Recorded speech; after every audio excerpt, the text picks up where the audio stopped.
걷는 길 세상을 걷다. 김윤경의 생생경제.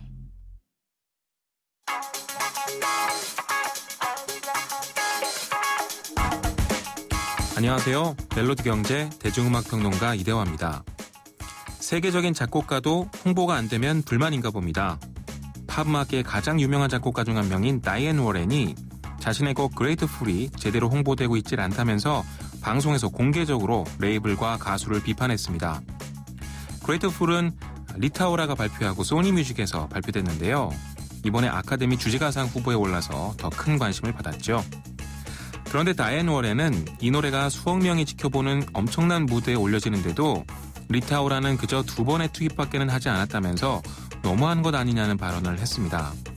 리타오라는 430만 명의 트위터 팔로워를 가지고 있습니다. 또한 다이앤 워렌에 의하면 소속사는 홍보를 위해 아무것도 하지 않았고 자신이 작곡한 사운드 트랙 중에 그런 대접을 받은 곡은 하나도 없었다고 한탄했습니다. 다이앤 워렌은 영화 업 클로즈 앤 퍼스널의 주제가인 셀린 디온의 Because You Loved Me, 영화 아마겟돈의 주제가인 에어로스미스의 I Don't Want to Miss a Thing을 작곡했죠. 리타오라는 이에 대해서 다이앤 워렌의 곡에 참여할 수 있어 영광이다라는 짤막한 대답만 내놨습니다. 음악은 논란을 일으킨 바로 그 곡 Grateful 듣겠습니다.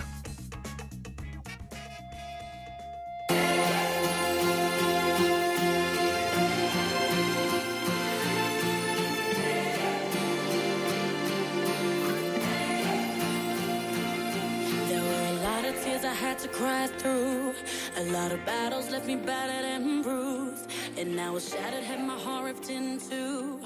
I was broken, there were a lot of times I stumbled and crashed when I was on the edge down to my last chance. So many times when I was so convinced that I was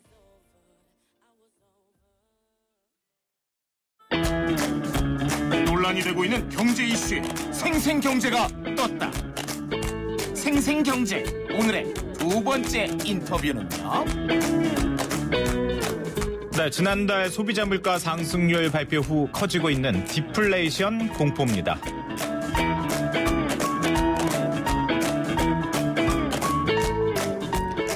네, 세상의 베이스가 되다 포스코 협찬 생생경제 3부 시작하겠습니다. 김윤경 기자가 오늘 휴가입니다. 저는 박경주 아나운서인데요. 오늘 하루 저와 함께하고 있습니다. 자, 생생경제 3부 진행하도록 하겠습니다. 지난달 소비자 물가 상승률이 15년 만에 최저치를 기록했습니다. 그나마 2배 가까이 올라갔던 이 담배값이 아니었다라면 이 물가 상승률은 마이너스를 기록할 뻔했는데요. 상황이 이렇다 보니까 이 경기 침체 속에 물가가 하락하는 이 디플레이션에 우리 경제가 빠지는 것 아니냐 이런 경고가 계속 나오고 있습니다. 어제 최경환 경제부총리 겸 기획재정부 장관은 디플레라고 보기는 어렵다면서 하지만 우려스럽다라는 이야기를 했습니다. 최 장관이 우려스럽다라는 이야기를 한 것도 처음인 것 같은데요. 현재 우리 경제 디플레이션에 빠진 걸까요? 어떻게 봐야 할지 전문가 한 분을 모시고 좀 자세히 뜯어보도록 하겠습니다. 권태신 한국경제연구원장 연결됐습니다. 권태신 원장님 안녕하십니까? 예, 안녕하세요. 네. 자, 지난달 소비자 물가 상승률 15년 만에 최저치인 0.5%에 그쳤는데요. 이 담배값이 크게 오른 걸 뺀다면 이게 사실상 마이너스다. 그렇기 때문에 저물가가 지속되는 것 아니냐 이런 우려가 있는데 어떻게 보십니까? 예, 맞습니다. 담배값 빼고 나면은 사실상 마이너스인데. 예. 소비자 물가 같은 경우는 작년 7월에 전년 동월 대비 1.6%로밖에 안 됐는데. 예. 이게 점점 떨어지기 시작해서 금년 1월에는 0.8%. 생산자 물가도 작년 7월에는 플러스였는데 8월에는 마이너스 0.2%에서 금년 1월에 마이너스 3.6%로 이렇게 떨어지고 있으니까 예. 지금 사실상 저물가가 굉장히 오래 지속되고 있다고 봅니다. 네, 이런 그 지표들, 이런 현상 때문에 우리 경제가 디플레이션으로 가고 있는 것 아니냐, 혹은 이미 디플레이션이다. 원장님께서는 어떻게 진단을 하십니까? 지금 어느 정도 이 하락세가 지속되는 건 사실인데 아직 디플레이션이라 하기는 조금 어렵습니다. 예. 그렇지만은 이 미국의 그 IMF에서 나온 디플레 경고 지수를 우리나라에 집어넣어 봤더니 지금 보면은 2013년 4분기하고 2014년 전체를 이렇게 비교해 보니까 일본의 90년대 초하고 굉장히 비슷해요. 예. 그래서 점차 디플레이션으로 빠지는 걸 주의를 해야 된다고 봅니다. 예. 그 IMF의 분석에 원장님께서도 동의하신다 이런 말씀으로 보면 IMF에서 만든 그 디플레 경고 지수를 네. 그걸 적용을 해서 우리나라에 집어넣어 봤더니 그 디플레 가능성이 나오는 그 지수가 예. 2013년 4분기에 0.31이었는데 2014년 2분기에는 0.38로 상승해서 일본이 옛날에 92년도에 3분기 연속 0.31 이상을 기록한 이후 디플레가 나왔거든요. 예. 그러니까 그로부터 한 5, 6년 뒤에 본격적인 디플레가 빠졌었는데 네. 우리도 일본의 그 초기하고 지금 비슷한 현상이 보인다. 그렇군요. 정부의 진단은요. 앞서서 제가 최경환 경제부총리의 말을 인용을 했습니다만 디플레라고 보기는 어렵지만 우려스럽다 이렇게 이야기를 했습니다. 아직은 디플레는 아니라는 얘기인데 이런 진단은 어떻게 보십니까? 그 한국은행에서 그 디플레이션 요건을 국제 사례를 가지고 얘기를 했는데 네네. 첫째는 극심한 총수요 부진, 둘째는 부동산 가격의 붕괴, 셋째는 심각한 제조업 공동화 뭐 이런 거라서 그 사실상 물가로 보면은 지금 떨어지고 있고 디플레 가능성이 있는데 문제는 구조적으로 우리가 일본처럼 지금 고령화가 너무 빨리 진전되고 있고 가계부채 문제도 있고 또 이 전부 기업들이나 투자나 생산을 안 하고 있는 그런 문제가 있기 때문에 디플레는 아니지만 디플레를 방지하기 위해서 경제 활성화에 노력해야 되겠다 그런 생각입니다. 예, 앞서 일본 사례를 얘기를 해주셨고요. 지금 많은 전문가들이 이제 일본 그 1990년대 초를 이야기를 하고 있는데 일본의 경우는 디플레이션인지 모르고 있다가 장기 경기 침체로 접어들었다 이런 분석이 많거든요.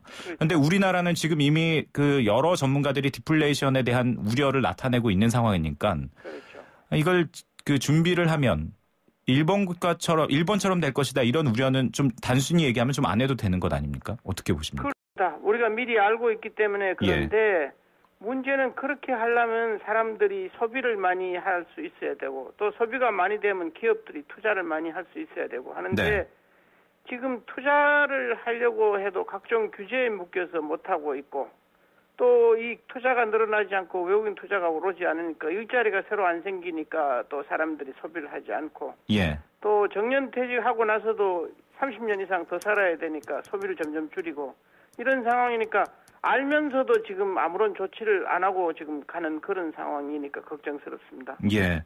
이제 디플레이션 이야기를 할 때 흔히 이제 저물가 이야기를 하잖아요. 물가가 그 물가 상승률이 낮아지는 거.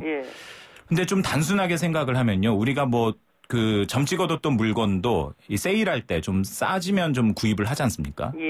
그렇기 때문에 그 저물가가 지속된다라는 것은 소비자 입장에서 좀 지갑을 열 수 있는 그런 상황일 수도 있겠다라는 생각도 단순하게 드는데 이게 왜 위험한 건가요? 그것은 물가가 하락되는데 내가 일자리를 계속 가지고 있다고 생각하면은 유리하죠. 그렇지만은 내가 일자리를 가지고 있다고 생각하더라도 물가가 떨어진다고 생각을 하면 지금 안 사죠. 앞으로 1년이나 2년이나 더 떨어졌을 때 사야 되니까. 그러니까 소비가 점점 이연이 될 거고 안 하고 기다릴 거고. 이게 악순환이 되는군요. 그 상점에서 물건이 안 팔리니까 공장에서 그 물건을 생산을 안 하게 되죠. 그러면 공장이나 상점에 있는 직원들도 감원을 해야 되죠. 그러면은 그 감원한 사람은 돈이 없으니까 더 소비를 못 하죠. 그러니까 생산은 더 줄이고 기업에서는 투자를 안 하게 되고. 그러니까 이 제일 심각했던 때가 1930년에 미국의 그 Great Depression이라고 대공황 때인데 그 실업률이 40%까지 올라갔습니다. 그렇기 때문에 한번 빠지면 굉장히 위험한 겁니다. 그리고 일본도 이 장기 침체 늪에 빠져가지고 20년 동안 성장을 못하고 또 실업은 계속 늘어나고 해서 최근 작년부터 재작년부터 아베노믹스로 이제 돈을 무한정 풀고 했는데 아직도 완전히 살아나는 보장이 없거든요. 그러니까 디플레 물가가 떨어진다고 해서 무조건 좋아할 일은 아닙니다. 이게 장기적으로 이어지면 뭐 자산 가격도 떨어질 거고. 그렇죠. 미래 소득도 줄어드니까. 집값이 떨어지니까 돈 빌려가지고 집 산 사람들이 큰일이죠. 집값은 3억에서 2억으로 떨어졌는데 대출금을 못 갚잖아요. 예. 그러니까 그 소비도 줄면 기업들이 생산을 또 안 하게 되고. 안 하게 되니까 투자도 안 하게 되고. 그럼 또 임금도 낮아지고. 이게 자꾸 악순환되는 거군요. 예. 알겠습니다. 그러면 이제 저희들이 디플레이션이 무엇인지 지금 우리 상황이 어떤 건지 간단하게 좀 진단을 해봤는데 그렇다면 이제 좀 해결책을 좀 얘기를 해야 될 것 같습니다. 어떤 부분으로 접근을 해야 될까요? 우선 단기적으로는 사람들이 소비할 수 있게 하고 기업들이 투자할 수 있게 하기 위해서는 금리를 낮춰가지고 소비나 투자를 좀 늘려야 될 거고 또 재정 지출을 확대해야 되는데 재정 지출은 이미 최경환 부총리가 들어와서 이미 다 했습니다. 어느 정도 할 건 다 했는데 문제는 결국은 우리나라의 이 투자가 늘어나야 되는데 우리나라가 투자가 안 늘어납니다. 예를 들어서 작년까지 2005년부터 2014년까지 10년 동안 우리나라 기업들이 해외에 투자한 금액은 4천억 달러입니다. 반면에 우리나라에 들어온 금액은 1,300억 달러입니다. 그러니까 그만큼 3배 이상 우리 일자리가 해외로 나가버렸고 그러니까 사람들이 소득이 없는 거 아니겠습니까? 그럼 왜 나가느냐? 또 외국인 안 들어오느냐? 결국 우리나라가 기업하기 어려운 겁니다. 그럼 왜 어렵냐? 기업하는데 온갖 규제가 많아요. 수도권에는 공장을 짓지 마라, 뭐를 하지 마라 수도권 규제가 몇십 년째 있죠. 또 대기업은 뭘 하지 마라는 대기업은 서비스 산업 못하도록 지금 세계적으로 애플이나 마이크로소프트나 뭐 페이스북 다 대기업인데 그 대기업들이 다 서비스업을 하는데 우리나라는 있는 대기업을 서비스업 못하게 한다. 또 세계적으로 노동시장이 제일 경직적으로 뭐 WEF나 IMD나 세계은행에 다 얘기를 하고 있으니까 제일 중요한 거는 사람들이 투자하고 외국 기업이 들어올 수 있도록 규제 완화를 해야 되고 정부에서 약속한 이 노동시장 개혁, 공공부문 개혁 이런 걸 차질 없이 하는 게 가장 근본적인 방법입니다. 그러니까 대부분 그 디플레이션을 타개할 방법으로 선제적인 대응으로 금리 인하를 이야기를 많이 하는데 그리고 또 이제 그렇게 하는 나라들도 실제 있고요. 근데 원장님께서는 그것보다도 일단은 우리나라 투자가 워낙 안 되고 있고 이게 그리고 된다 하더라도 해외에 집중돼 있기 때문에 국내에서 기업들이 투자할 수 있는 그런 여건들을 만들어줘야 된다. 이게 일단 먼저 필요하다 이런 입장이신 건가요? 그렇습니다. 알겠습니다. 그러면 전통적인 방법으로 흔히들 이야기하고 있는 금리 인하 부분에 대해서도 좀 이야기를 하고 싶은데요. 금리 인하를 이미 단행한 나라들이 많이 있습니다. 그런데 우리나라 한국은행은 지금 동결 상태거든요. 지난해 한번 인하하고 다음 주에 이제 금통위가 또 열리는데요. 어떻게 전망을 하십니까? 제 생각은 저도 경제학을 몇십 년 한 이코노미스트인데 우리가 옛날에 배운 경제학이 지금 시대에 안 맞아요. 우리가 배운 경제학에는 미국에서 하는 QE, 지금 유럽에서 하고 있는 QE, 일본의 아베노믹스 같은 건 없습니다. 옛날부터 중앙은행은 물가만 관리한다면 생각을 했지 인플레만 막으면 된다고 했는데 지금은 그 상황이 다 달라졌잖아요.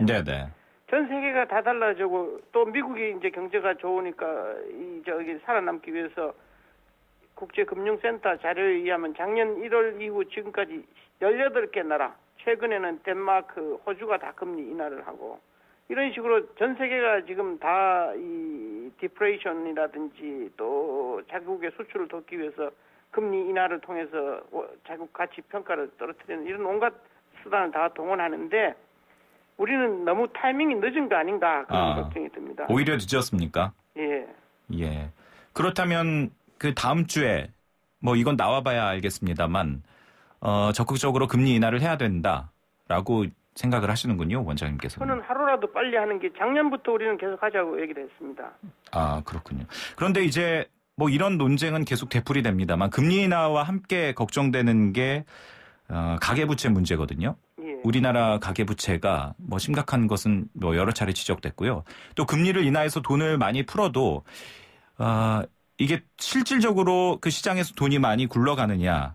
그러니까 유동성 함정에 빠질 수 있다 이런 얘기도 있는데 이 부분은 어떻게 보십니까 그러면요? 그것도 이제 경제학 책에 나오는 얘기인데 금리를 아무리 떨어뜨려도 기업이 투자를 안 한다는 그런 게 유동성 함정인데 아직까지는 우리는 그런 상황은 아니고 그다음에 가계부채 문제도 결국은 뭐 지금 1,660조가 넘고 자꾸 늘어나고 있는데 가계부채 문제 해결할 유일한 방법은 사람들이 일자리를 자꾸 얻어야 되고 봉급이 올라가서 그걸 갚는 수밖에 없습니다. 예. 그러니까 계속 일자리를 만들 수 있는데 초점을 둬야 된다는 생각이고 예. 둘째는 부동산에 옛날에 2004년 5년 부동산 과열됐을 때 온갖 규제를 해서 지난번에 부총리가 얘기를 하고 해서 한 두세 개는 풀어졌는데 아직도 부동산 시장이 정상화가 돼서 가격이 좀 올라야 빚 내서 집 산 사람들이 그 집을 팔고 그 은행 빚을 갚을 수 있고 그렇게 되면 가계부채가 줄어들 수 있으니까 예. 부동산 시장도 빨리 정상화를 해야 되고 예. 그리고 가계부채를 근본적으로 해결하는 건 일자리를 만드는 거니까 예. 일자리 만들기 위해서는 아까 제가 말씀드린 규제 완화하고 그 구조 개혁을 안 하면 안 되는 거죠. 예, 알겠습니다. 자, 오늘 디플레이션에 대한 진단을 해봤는데요. 권태신 원장님은 일단은 타겟책으로 국내 투자를 활성화시켜야 된다. 그래서 많은 일자리를 만들고 이것들이 이제 소비로 이어질 수 있도록 해야 한다. 이런 것으로 저희들이 좀 마감을 하도록 하겠습니다. 자, 권태신 원장님 오늘 말씀 잘 들었습니다. 예, 감사합니다. 예, 지금까지 한국경제연구원의 권태신 원장이었습니다. 차우가 같네. 차우가 같아. 2588 2588이 왜 차우가 같냐고요? 고객님 제발 한 번만 눌러서 확인해 주세요. 왼쪽 오른쪽 차우가 완전 같은 대리운전 번호죠? 응답하라 2588 응답하라 2588. 네, 생생경제 3부는 마치고요. 잠시 뒤 4부에서는 곽정수 기자의 기업 이야기 그리고 경제주치의 재무상담, 오늘은 보험 이야기를 해보도록 하겠습니다. 잠시 뒤에 뵙겠습니다. 경제를 위한 바른 시각, 본질에 다가가는 심층 분석, 가치를 추구하는 정확한 해석. YTN 라디오 김윤경의 생생경제. 친절한 경제, 오늘의 경제 키워드. 안녕하세요. 경향신문 조미덕 기자입니다. 오늘의 키워드는 낙타의 코입니다. 중동에 낙타의 코라는 우화가 있는데요. 낙타가 밖이 춥다며 코를 막사 안으로 들이밀었을 때 이를 허용해주면 나중엔 얼굴을 들이밀고 몸 전체를 막사 안으로 밀고 들어와서 결국 주인이 막사 밖으로 밀려난다는 내용입니다. 경제에서는 낙타의 코를 낚시성 예산을 비판할 때 씁니다. 원래 수천억 원이 들어갈 사업인데도 처음부터 예산이 그렇게 많이 들어간다고 하면 허락을 안 해주니까 첫 해에 수요 조사와 정보 수집을 하겠다며 몇억 원만 신청하는 꼼수를 쓰죠. 몇억 원 정도야 괜찮겠지 하면서 예산을 배정하면 몇 년 뒤 본 사업을 하는데 매년 수백억 원씩 들어가는 겁니다.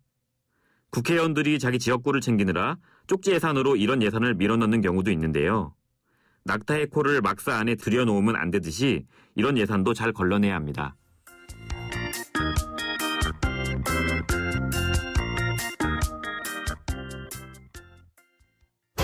알려지지 않은 0.01% 그들만의 이야기.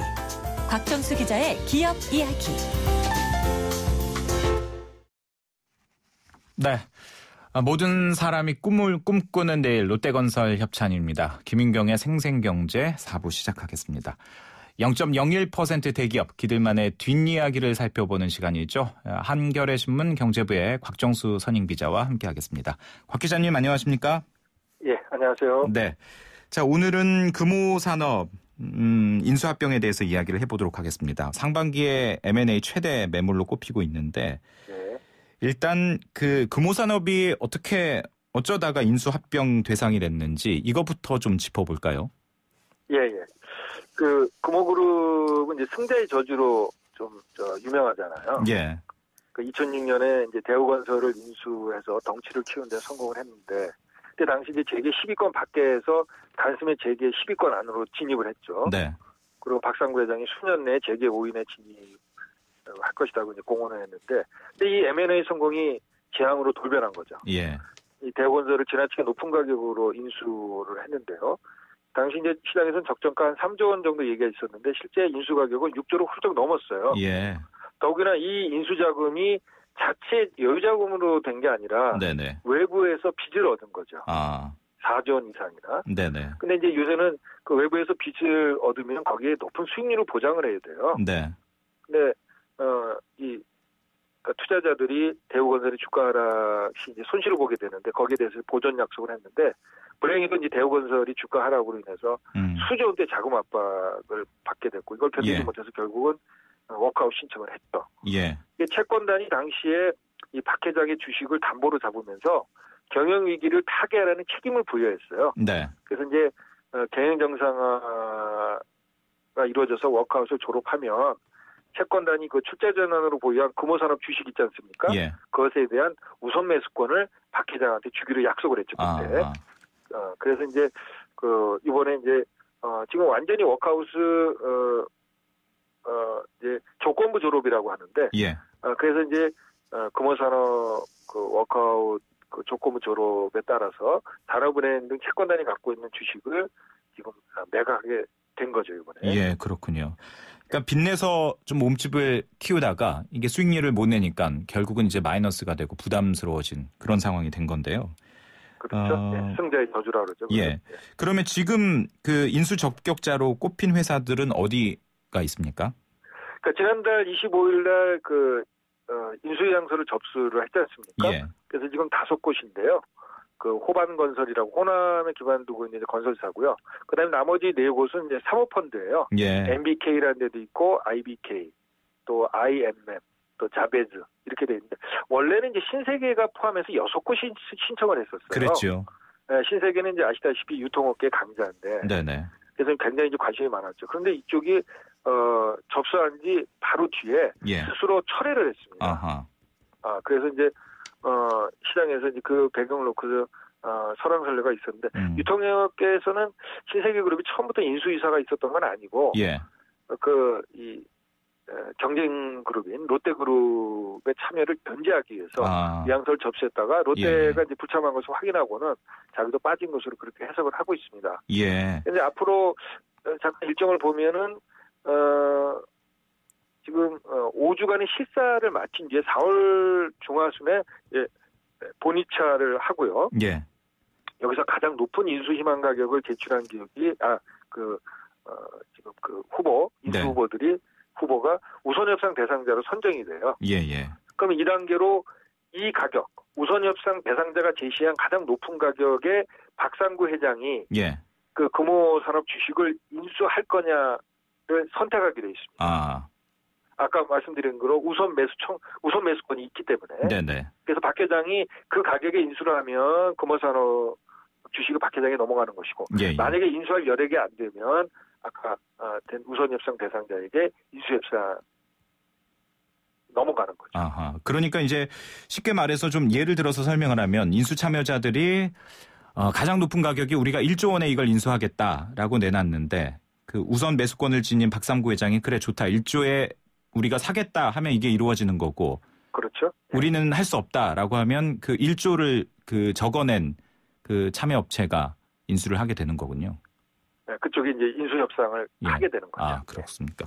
그런데 이제 앞서서 이제 호반산업 그리고 4개 사모펀드가 인수 의향을 밝혔다고 얘기를 했는데 보통 이런 M&A를 할 때 특히 이제 물량이 큰 것을 할 때는 그 업체에서 일종의 목적이 있잖아요. 이런 것들을 인수했을 때 우리에게 어떤 것들이 좋을 것이다라는 부분들을 고려하지 않을 수 없을 것 같은데 어떤 이유들을 볼 수 있을까요?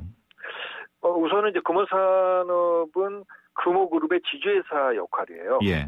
지금 금호그룹이 재계 17위의 연간 매출인 17조 규모인데. 네네.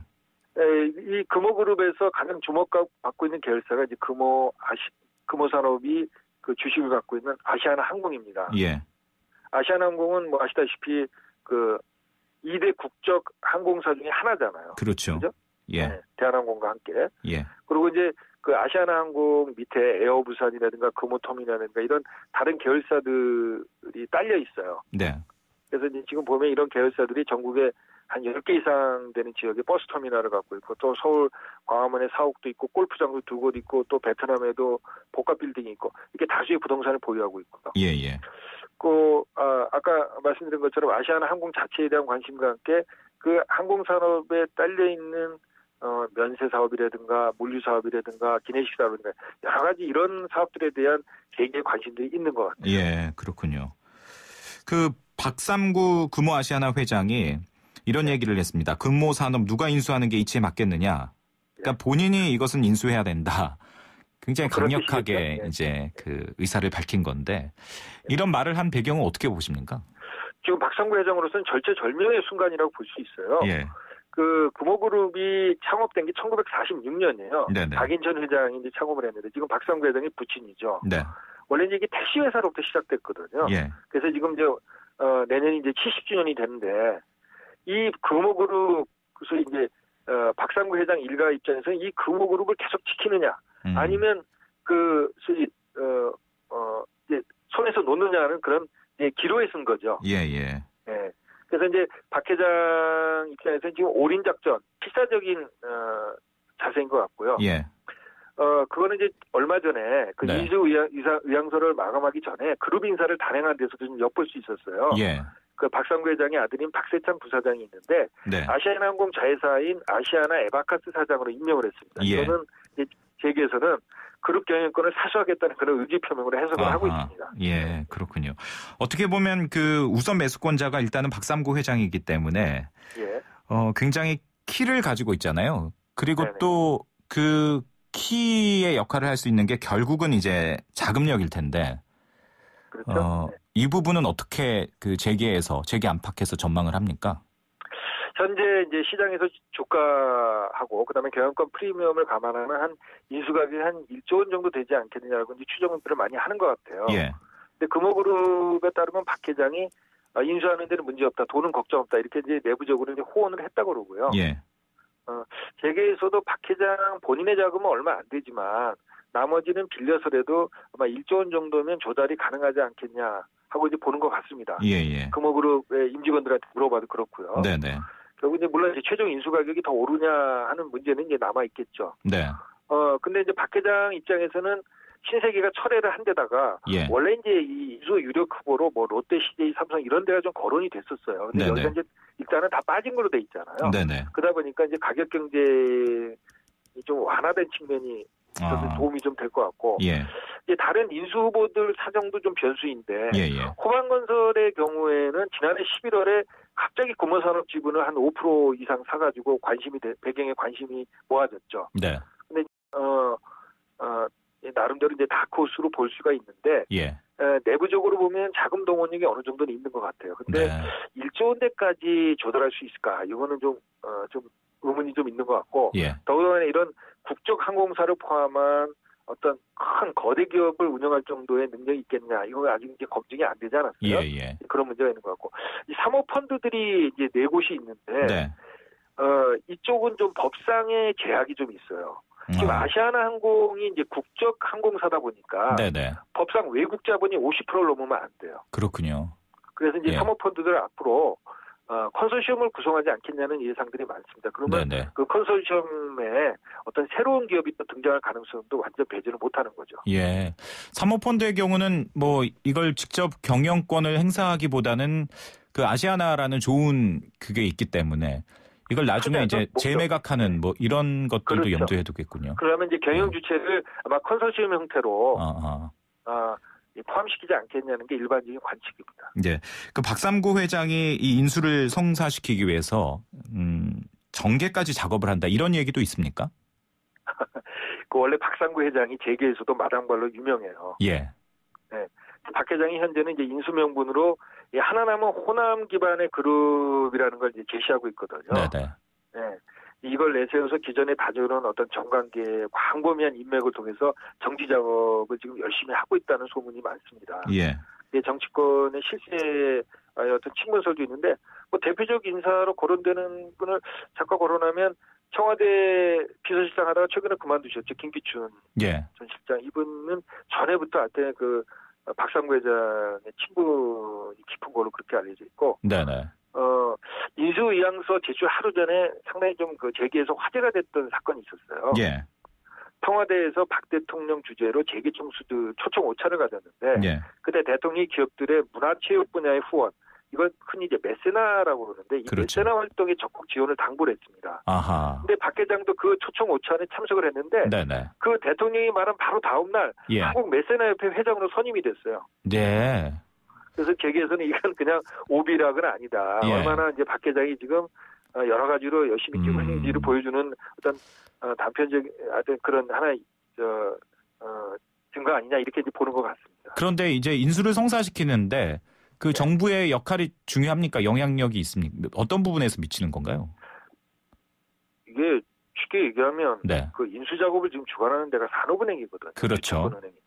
산업은행이 누구 영향권 하나 있습니까? 예. 그 팔이 안으로 걷느냐 아니면 바깥으로 부정적으로 작용하냐 그 영향이 있지 않을까요? 상식적으로. 이 정도 이제 말씀을 해주시면 우리 청취자분들께서 뭐 맥락을 대충 뭐 이해를 하셨을 것 같은데요. 일단 저희들이 뭐 단정을 할 수는 없습니다만 박삼구 회장이 인수를 했을 경우에 이게 과거처럼 또 한 번 승자의 저주가 이어지는 것 아니냐. 앞서서 이제 뭐 그 인수 가격이 예상보다 그렇게 크게 오르지는 않았다라고 얘기를 하셨습니다만 이 부분에 대해서는 어떻게 전망을 하십니까? 사실 이제 그 부분이 관건입니다. 아까 이제 제가 왜 금호산업이 한때 제게 8위까지 있었는데 그게 이제 왜 지금 매물로 나왔는지에 대해서 설명을 드렸는데 이 박상구 회장이 이제 운 좋게도 주식 인수에 최종적으로 성공해도 나름의 문제가 있습니다. 뭔 얘기냐면 경영권을 계속 행사할 수 있는 그런 힘이 있느냐는 건데 지금 뭐 1조가 됐든 혹은 뭐 더 올라가면 더 부담이 커지겠지만 설령 1조 선의를 하더라도 박 회장의 자체 자금은 얼마 안 돼요.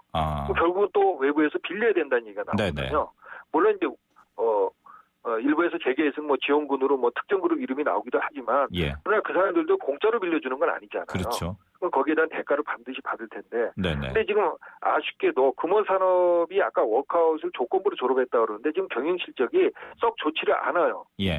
그러니까 결국 박상구 회장 입장에서는 연봉을 많이 받거나 혹은 배당을 받아서 자금을 조성을 해서 그 이제 빌려온 돈을 갚아야 될 텐데 지금 단적으로 그 금호그룹의 경우에 그 지난해에도 순이익이 지금 1,700억인데 그 중에서 금호타이어를 제외하면 한 100억 원 정도 남치신 것 같아요. 금호타이어를 왜 제외하냐면 금호타이어는 지금 곧 분리 매각될 예정이에요.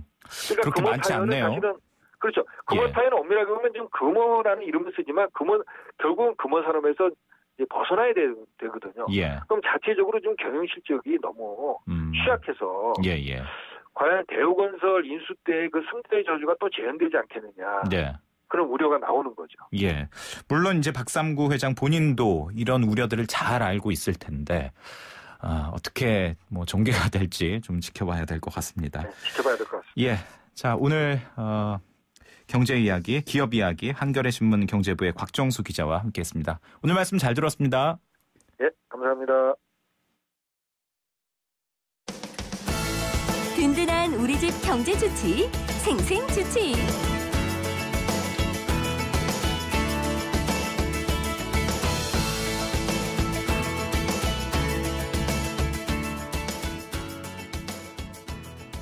경제 주치 재무 이슈 시간입니다. 오늘은 생애 주기별 보험 전략 알아보겠습니다. 에듀머니의 이선정 팀장 나와주셨습니다. 어서 오십시오. 안녕하세요.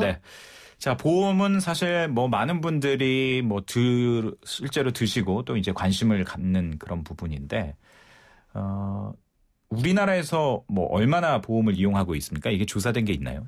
작년에 금융감독원의 발표에 따르면요. 2014년 6월 말 기준으로 우리나라 국민 1인당 보험 가입 건수가 3.6개. 그러니까 4인 가족 기준으로 보면 한 집당 14개의 보험 상품을 이용하고 있다라는 것으로 조사가 됐는데요. 아무런 보험에 가입하지 않은 가구는 채 3%가 되지 않았습니다. 3%. 3% 안에 드는 가구는 저희 집인 것 같네요. 사실 이제 보험은 이제 많은 분들이 중복해서 이제 가입을 하시는데 요즘은 이제 노후에 대한 불안감도 커지기 때문에 연금보험도 많이 하고요. 이렇게 보험을 가입하면 실제로 도움이 많이 됩니까? 그 우리나라 같은 경우에는 그 보험료 수입 규모로만 보면 2012년에 이미 세계 8위를 이를 만큼 이제 시장이 포화 상태인데도 보험 가입이 계속 이제 늘고 있는 상황인데요. 이렇게 이제 보험 가입 증가가 소비자 만족으로 이어지지 않는다라는 게 문제고요.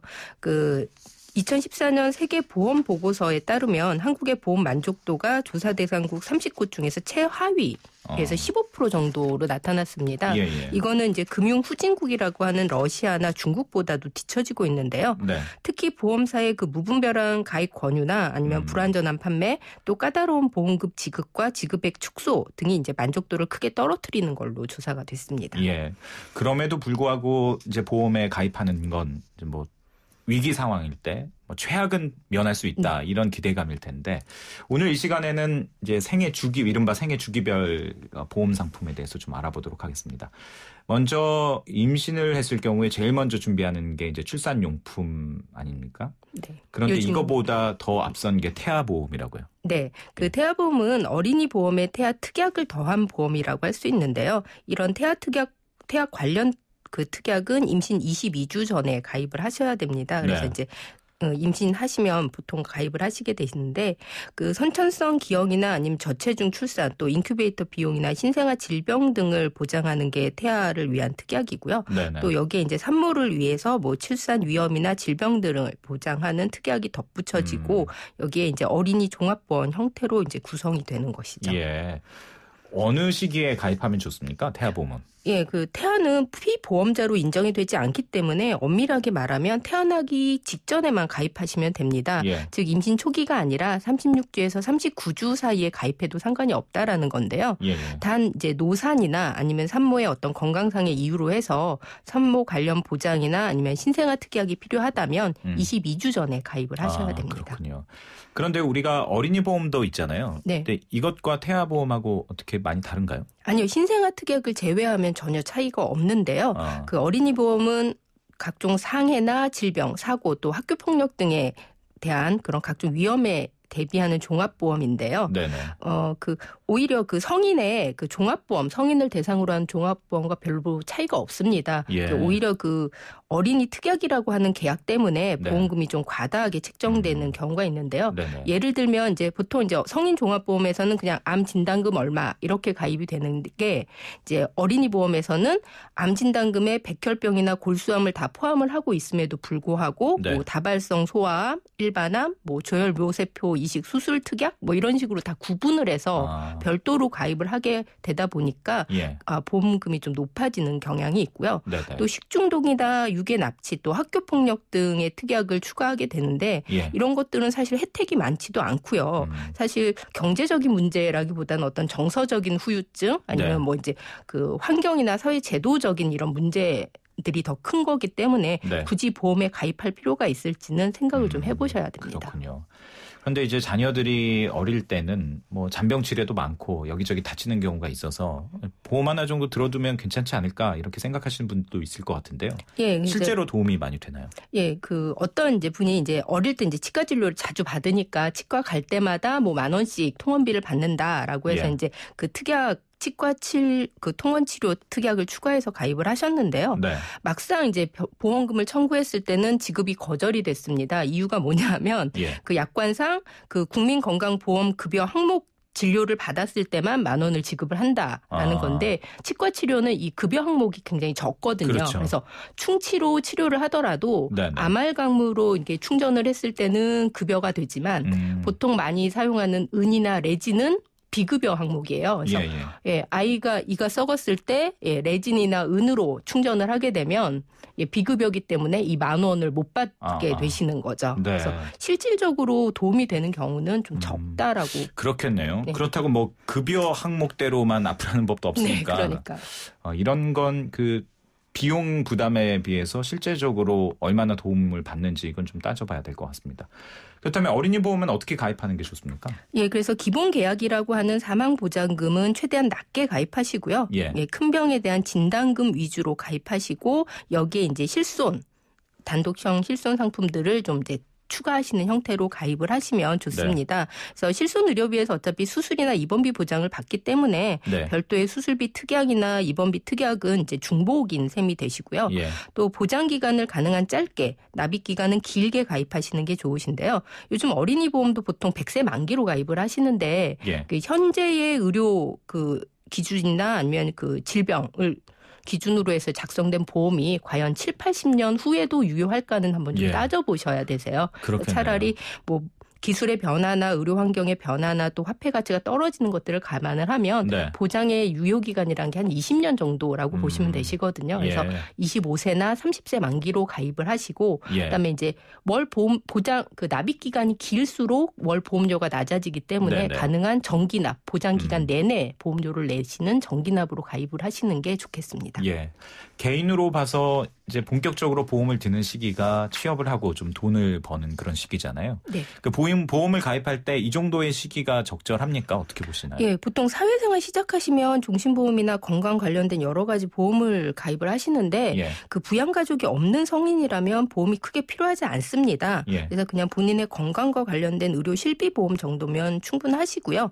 결혼하시고 난 다음에 이제 자녀가 태어난 후에 필요한 보험을 선택적으로 가입을 하시는 게 좋겠습니다. 예, 그렇군요.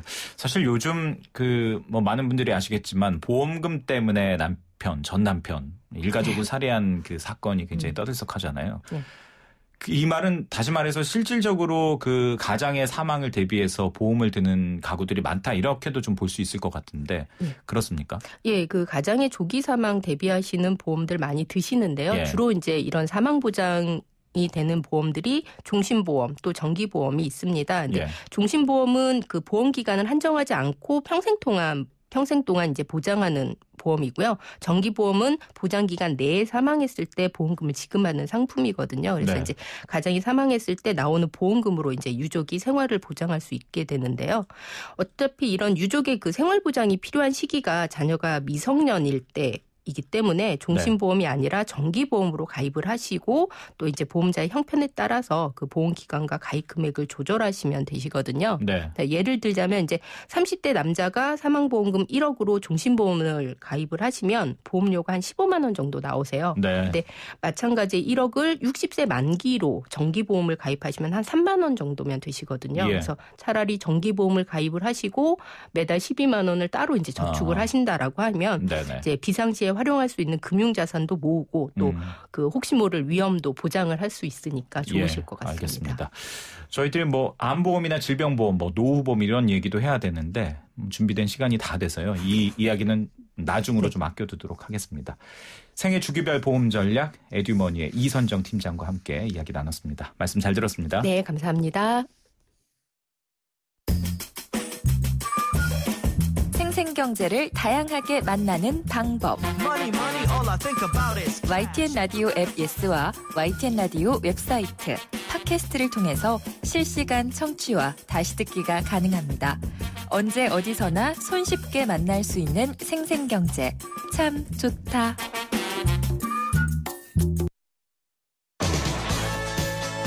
네, 생생경제 마무리합니다. 내일은 김윤경 기자가 다시 돌아오겠습니다. 함께해 주셔서 고맙습니다.